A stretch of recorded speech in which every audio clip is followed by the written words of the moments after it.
No final do século XIX, a cidade de Londres estava envolta em uma neblina espessa que não era apenas resultado da industrialização acelerada, mas também um reflexo das sombras que habitavam suas ruas.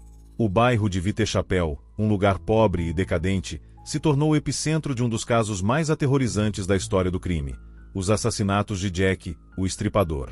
Um serial killer nunca identificado que desafiou a justiça e semeou o pânico entre a população.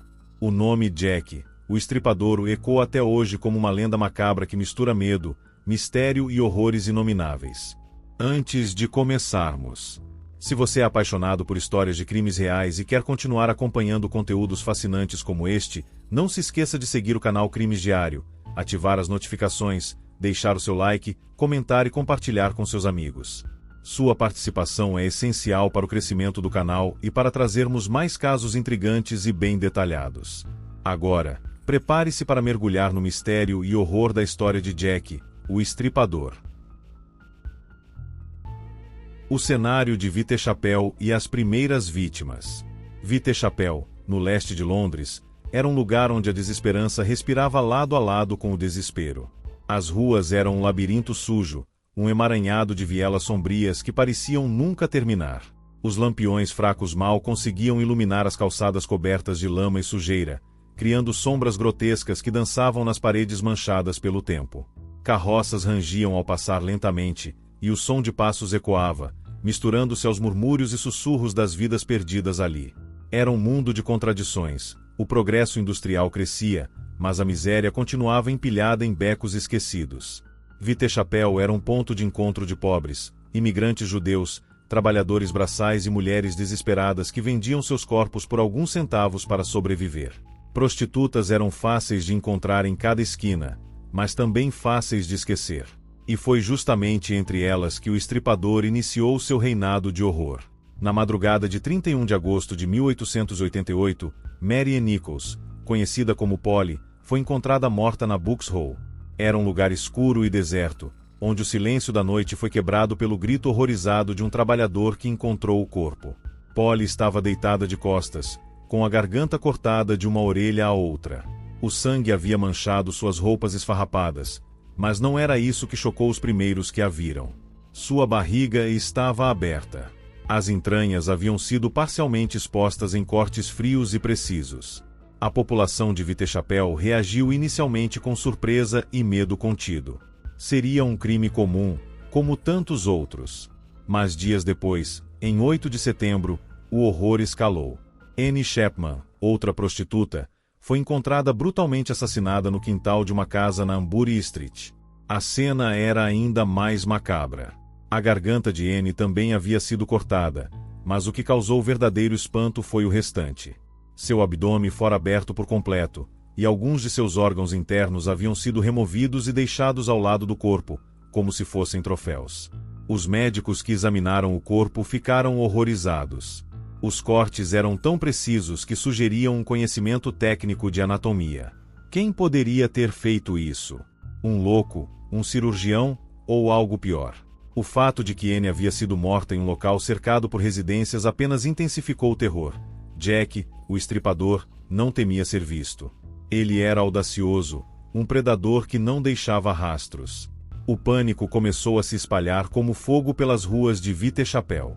Prostitutas temiam sair à noite, mas a fome e a pobreza as forçavam a ignorar o perigo. Homens e mulheres sussurravam o nome do assassino, mesmo antes de ele ter recebido um título oficial. Jornais sensacionalistas espalhavam as histórias, cobrindo cada detalhe macabro com avidez. Foi quando, em uma das manchetes mais famosas da época, o mundo conheceu o nome que congelaria o sangue de gerações: Jack, o Estripador. O medo tomava forma na figura de um homem invisível, um fantasma que caminhava pelas sombras de Whitechapel e atacava sem aviso. Com cada novo corpo encontrado, o bairro mergulhava ainda mais em um estado de paranoia e horror que jamais seria esquecido. O padrão de horror e a carta do inferno. Jack não parou. Sua presença era como uma sombra fria que se arrastava por Whitechapel. Ele parecia conhecer as vielas como a palma de sua mão, escolhendo cada vítima e cada cena do crime com uma estratégia doentia. Na madrugada de 30 de setembro de 1888, ele cometeu o que ficou conhecido como duplo evento, em uma noite que deixou Londres em estado de choque. A primeira vítima daquela noite, Elizabeth Stride, foi encontrada na Berners Street. Seu corpo, embora sem as mutilações habituais, estava com a garganta cortada. Era como se Jack tivesse sido interrompido, algo que apenas aumentou a tensão nas ruas. Muitos acreditavam que ele havia sido surpreendido e forçado a fugir antes de concluir seu ritual macabro.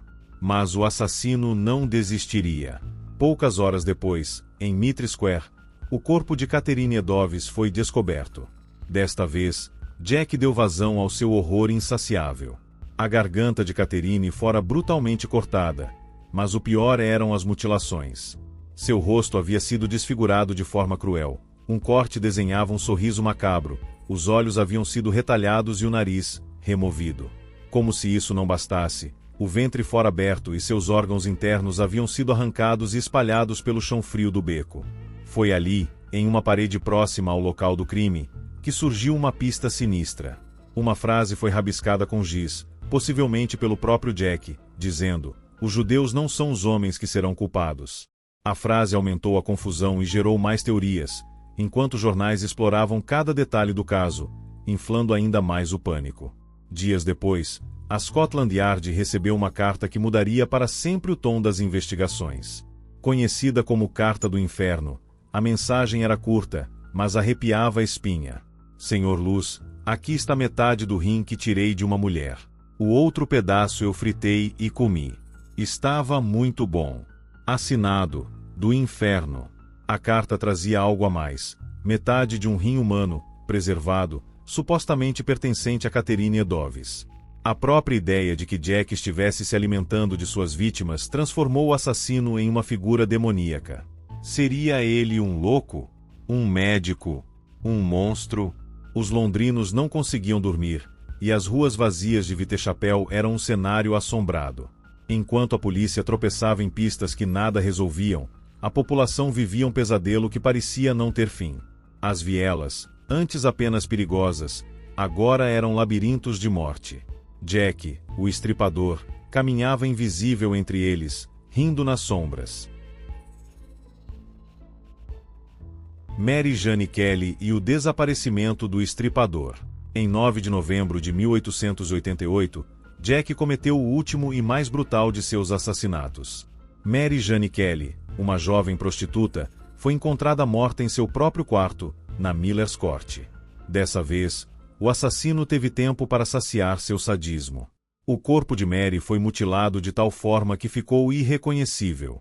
A cena do crime era um pesadelo vivo. Os órgãos estavam espalhados pelo quarto, o rosto fora desfigurado e a carne removida em várias partes. Após esse crime, os assassinatos cessaram tão abruptamente quanto haviam começado. Jack, o estripador, desapareceu sem deixar rastro, deixando para trás apenas corpos e um mistério insolúvel. Os assassinatos de Jack, o estripador, continuam sendo um dos maiores mistérios não resolvidos da história criminal. O nome do assassino nunca foi descoberto, e as teorias sobre sua identidade variam desde médicos e açougueiros até nobres da alta sociedade. Seu legado de horror ecoa até hoje, não apenas pelo mistério, mas pelo impacto cultural que gerou ao longo dos séculos. Se você gostou dessa história e quer acompanhar outros casos marcantes do mundo dos crimes, não se esqueça de seguir o canal Crimes Diário, deixar o seu like, comentar e compartilhar este vídeo. Sua participação é fundamental para o crescimento do canal e para que possamos trazer mais conteúdos intrigantes e bem detalhados. Obrigado por assistir e até o próximo caso.